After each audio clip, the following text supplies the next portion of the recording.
सट्टा बाजार वो क्या अनुमान लगा रहा है कि किसकी क्या सरकार बनेगी। सबसे पहले आपको मुंबई के सट्टा बाजार का अनुमान दिखा रहा हूं। मुंबई का सट्टा बाजार कह रहा है पश्चिम बंगाल में बीजेपी इतिहास रचने जा रही है।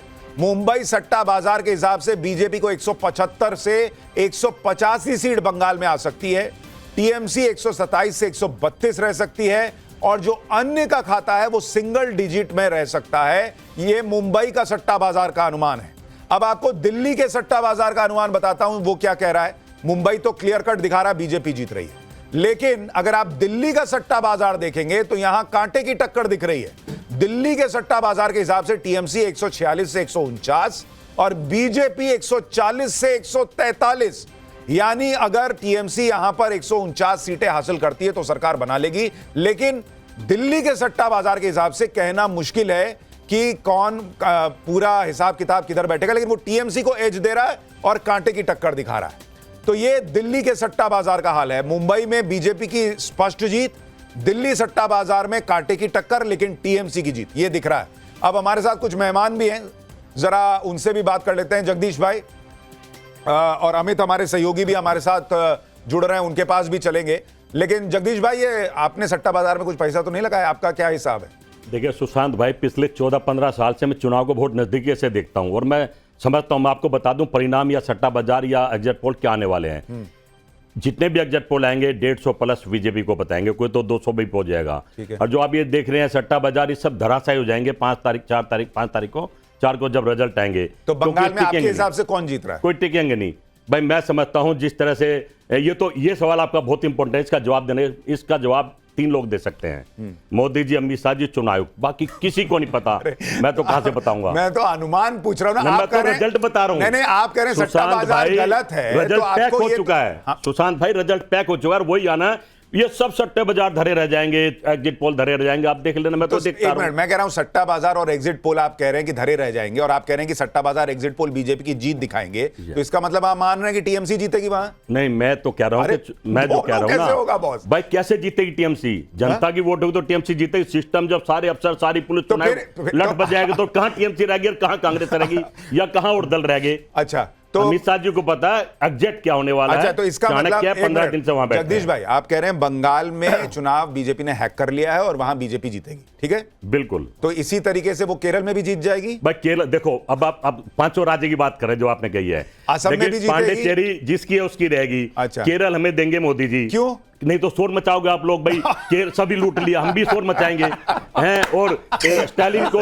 चेन्नई देगी। आसाम और ये दोनों इन्होंने धराई तरीके से लूट लिया। साफ साफ कह रहा हूं, और परिणाम भी आएंगे, देख लेना। नहीं, और तमिलनाडु किसको देंगे? भाई जो है अभी जो मुख्यमंत्री वो ले जाएगा। तो आप लोग क्या ऐसे मीटिंग किए हैं कि ये ले तू रख ले तमिलनाडु, मीटिंग नहीं किया भाई। 14 साल से केरल। सुशांत भाई, 14 साल से मैं चुनाव को देख रहा हूं भाई। जब हरियाणा पूरा हमारा था, आप लोग सारे कह रहे थे हमारा सुपड़ा साफ कर दिया, तो इसमें क्या चुनाव? देखिए जगदीश भाई, इसमें नॉर्मल हिसाब ये लग रहा है कि आपको लग रहा है कि केरल कांग्रेस जीतेगी, तमिलनाडु में आप कह रहे हैं डीएमके जीतेगी, बंगाल और असम आप कह रहे हैं बीजेपी जीतेगी, लेकिन आप उसको मान नहीं सकते, तो आप कह रहे हैं कि वहां पे सेटिंग हो गई है, और पुडुचेरी में कह रहे हैं जो हिसाब है वो तो रहेगा। प्रेम कुमार जी, आपके हिसाब से?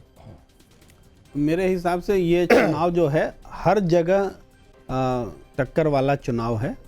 मतलब जीत हार तो प्रेडिक्ट करना मुझे नहीं लगता कि उचित है, क्योंकि हम तो ये जानते हैं कि लगातार चुनावों में बीजेपी की जीत की संभावना बताने वाले ज़्यादा सटीक विश्लेषक कहलाते हैं, और बीजेपी की हार बताने वाले जो हैं उनको तो ज्ञान छोड़िए ना प्रेम कुमार जी, इसको आप किसी के सर्टिफिकेट के मोहताज हैं? आप अपना बताइए ना, जिसको जो बोलना बोलेगा।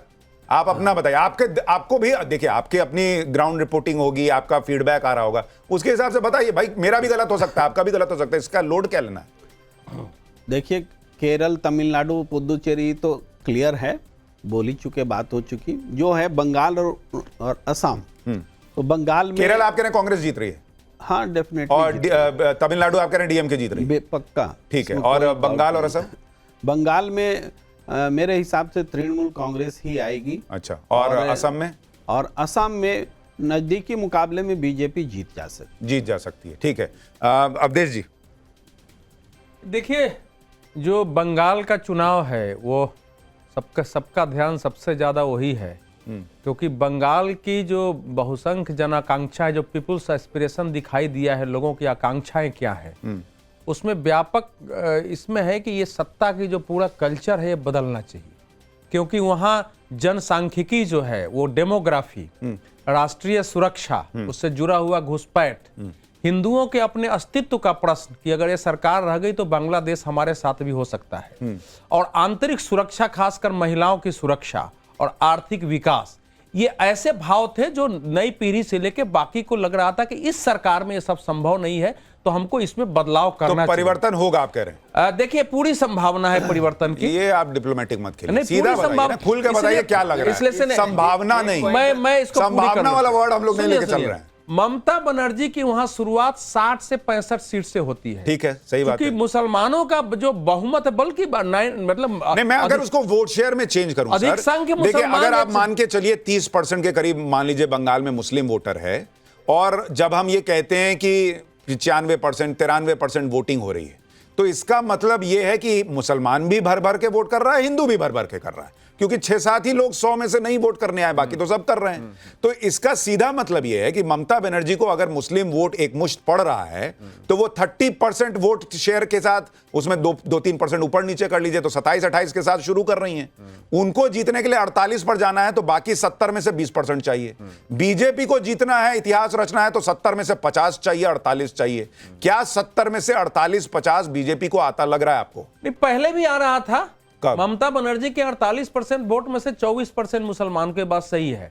भारतीय जनता पार्टी को 5 से 6% वोट और चाहिए था हिंदुओं का इस बार की जीत के लिए, और बाकी जगह मिल रहा है। लेकिन जो वो 74-75 सीटें हैं ना, वहां हिंदू किसी को जिताने की स्थिति में नहीं रहते हैं। तो उसमें से मुझे लग रहा है कि 5-6 सीटें तो कांग्रेस के पास जा सकती है, मालदा, दक्षिण दिनाजपुर और उस एरिया की, लेकिन बाकी सीटें वो जाएंगी। बीजेपी को 230-32 में से लाना है, और मुझे लग रहा है कि इस बार वहां मामला बदला हुआ है, जितने सुरक्षा में मतदान हुए हैं। अमित भाई, मैं आ रहा हूं, हमारे साथ टीएमसी के प्रवक्ता संजय शर्मा भी जुड़ गए हैं। संजय जी, अब तो ऑलमोस्ट चुनाव खत्म ही हो गया, ज्यादा समय नहीं बचा है, 6 बज गए हैं, एग्जिट पोल भी हम लोग रख ही देंगे। आपके हिसाब से बंगाल क्या लग रहा है आपको? बंगाल तो मेरे हिसाब से, क्या पूरे बंगाल के हिसाब से दीदी का ही बंगाल है। 4 तारीख को घोषणा होने की औपचारिकता मात्र बाकी है, आप देख लीजिएगा। तो कितनी सीट आपको लग रही है सर? हमारी सीटें 226 के आसपास रहेंगी। 226? तो अगर इतना 200 प्लस सीट आ रही थी सर, तो अभिषेक बनर्जी को धमकाना क्यों पड़ा कि 4 तारीख को 12 बजे के बाद बताऊंगा दिल्ली से किसका बाप आएगा बचाने? धमकाने की हमें आवश्यकता नहीं पड़ती, धमकाना तो केंद्रीय गृह मंत्री को आता है। ए दीदी, कान खोलकर सुन लो, बंगाल की जनता ने तो ये जो अभिषेक बनर्जी की लाइन है, आपको ये धमकी की कैटेगरी में नहीं लगती है कि कौन तुमको बचाने आएगा 4 तारीख को 12 बजे के बाद? ये केंद्रीय गृह मंत्री जी जैसी भाषा बोलेंगे। आप मुझे बताइए, भाषा की शुरुआत इन्होंने की, और अभिषेक बनर्जी ने जो बात कही है, वो बात टू द पॉइंट कही है, टू द पॉइंट कही है। यदि गुंडई करोगे तो गुंडई का जवाब, यदि कोई यहाँ पर ये आजकल सिंघम की चर्चा चल रही है, अभिषेक बनर्जी ने गुंडे का इस्तेमाल नहीं किया। गुंडे शब्द का इस्तेमाल अमित शाह जी ने किया था, अभिषेक बनर्जी जी ने गुंडे शब्द का इस्तेमाल नहीं किया था। जो, और उन्होंने कहा कि ये सीट हम पिछली बार भी नहीं जीते थे, और इस बार भी अगर होगा तब देख। नहीं, वो तो खुलेआम, सुनिए, उस सारे खुलेआम भारत के चुनाव के इतिहास में सब एक पार्टी का अच्छा, चलिए संजय भाई ये बताइए, खुलेआम धमकी है मतदाताओं आपको अभिषेक बनर्जी की धमकी नहीं लग रही, लेकिन ये बताइए, आज जो वो ईवीएम वाला कांड हुआ है कि बीजेपी के कैंडिडेट के सामने जो बटन था उसमें टेप लगा दिया, वो क्या था? अब पकड़ा गया वो, ये पकड़ा दे, इस पर तो चुनाव आयोग स्पष्टीकरण देगी। चुनाव आयोग ने कहा है कि कुछ यदि हमें गड़बड़ लगी तो हम नहीं, अरेस्टिंग हो गई। सुनिए, प्रदेश के मुख्य निर्वाचन अधिकारी ने, अभी टाइम्स नाउ पर वो इंटरव्यू आ रहा था, उन्होंने कहा है कि वो व्यक्ति गिरफ्तार हो चुका है। बाकी उसको सामान्य नियम है कि हम उस मतदान को रद्द करते हैं, उस पर अभी फैसला नहीं हुआ है। वो आगे ऑब्जर्वर के सारी रिपोर्ट आने के बाद फिर औपचारिक कार्रवाई होगी।